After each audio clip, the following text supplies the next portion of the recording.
And on the bottom right, that's Ivana Stradner with the Foundation for Defense of Democracies.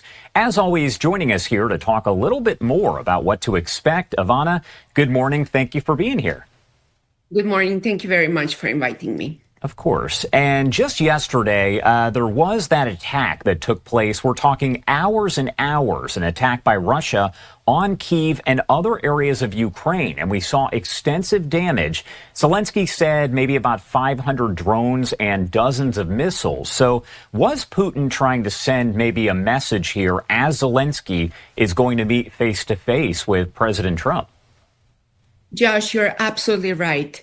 Every single time when negotiations are supposed to move forward, Putin sends a very clear message to the West by initiating more and more attacks. As a matter of fact, when I talk to my friends in Kiev, they report horrendous drone attacks. And not only that, as there is winter right now, Russia has been targeting specifically the energy sector. So it's very cold and it's very dark there. And it's one of those old KGB, old strategies to infer more fear, not only Ukraine, but also to send a clear message to the West that Putin is the one who can set the trajectory of negotiations.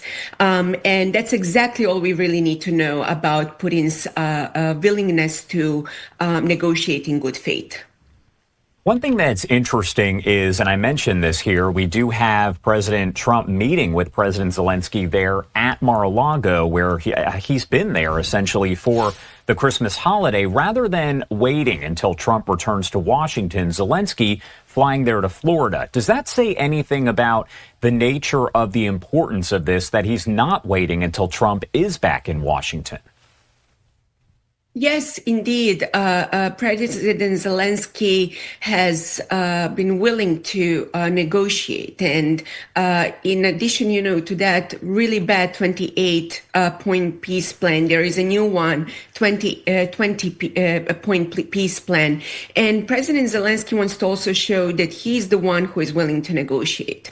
If you read carefully Russian news, actually, even Russia's Ministry of Foreign Affairs emphasized, how we should not expect any particular signing of a document. Actually, a Russian deputy foreign minister said that Moscow will not sign any peace agreements to end this war right now. And that tells us all we need to know, because Putin, all he needs to do right now is to buy more time and to pollute the information space by sending his negotiators, asking for maximalist demands, then putting a ball in Zelensky's court, knowing that he cannot accept some of his demands.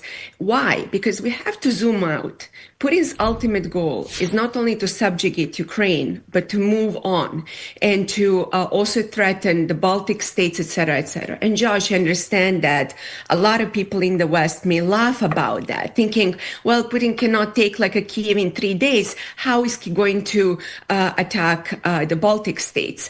All we really need to know, think about the hybrid war and drone attacks, drone incursions that has happened over the past few months, cutting sea cables.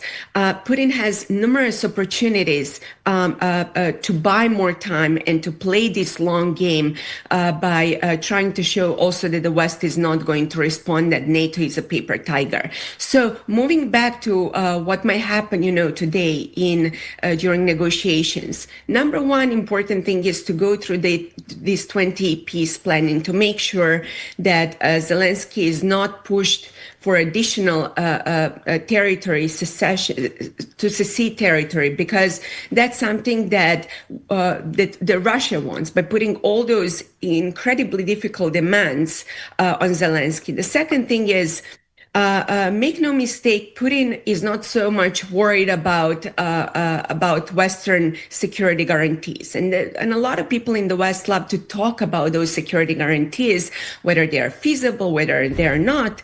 Why? Because Putin understands one important thing, which is that even if they are equivalent to Article 5 security guarantees, we already saw that the West was not willing even to respond to all those drone incursions and other hybrid warfare activities.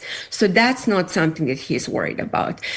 What Putin also wants from President Trump, I believe, is that President Trump becomes tired of this war and to gives up, and then Europe is alone to fight. That's also another psychological game that Putin has been playing, because Europe alone cannot help this war, and that's going to allow Putin to continue. And my fourth point is, there are so many people in Russia on front lines. Putin's economy is already a war economy. What is he going to do with all those people, trying to bring them back to society? It will be very difficult. Having said that, Russia's long-term trajectory is to continue with their imperialistic conquest. So that's also something that we need to pay attention to while we are listening to negotiations today. What you're looking at, once again, a live look there over Mar-a-Lago. All quiet right now, but we can expect things will pick up as we get closer to that 1 p.m. Eastern time hour. And we do see the arrival of Zelenskyy. Likely to be a maybe short ceremony there, but then cameras are going to be inside for at least a portion of that discussion. You have to imagine that a lot of the discussion will also take place behind closed doors, but they do want kind of a chance, President Trump, for folks to be able to ask questions, reporters there of both Trump and Zelenskyy. So essentially, what do we think could potentially really come from this meeting? Is there anything specific that could actually come out of it, or is it more just kind of them catching up and discussing where things stand? I think 20-point peace plan, what is, of course, available, because I'm sure, there are a lot of things that are discussed that is not available to us, is already a working document. Now the ball is in Russia's court, and that's something that we have to pay attention to. My only concern when it comes to Washington right now is that the White House should not fall for that typical game about peace through trade, thinking that by initiating more economic investments and more economic deals with Russia, that is going to alter Putin's behavior. Because Putin understands one thing very well, which is that the West, especially the United States, love to talk business, love to make business, and economy really plays a very important role. And he has been exploiting that through his envoy by pushing such narratives. So whatever happens today, I think it's very important to follow what the Kremlin is saying. And so far, they're basically claiming that signing anything right now is not going to happen, because Putin believes, that he is doing quite well on the battlefield, which is another false information that his yes-sayers, people around him, keep telling him.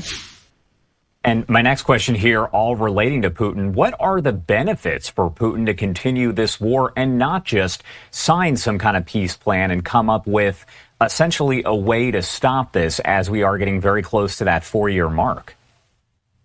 So even if Putin signs, I'm not saying that eventually will not happen, but even if Putin signs, and there are some projections, people are talking about the spring of 2026, that doesn't mean a lot, because Putin already violated numerous agreements over the course of the past 2 decades, because his ultimate goal, as I mentioned, is not only to subjugate Ukraine, but to restore what he likes to talk about, Russian greatness and Russia as a big power.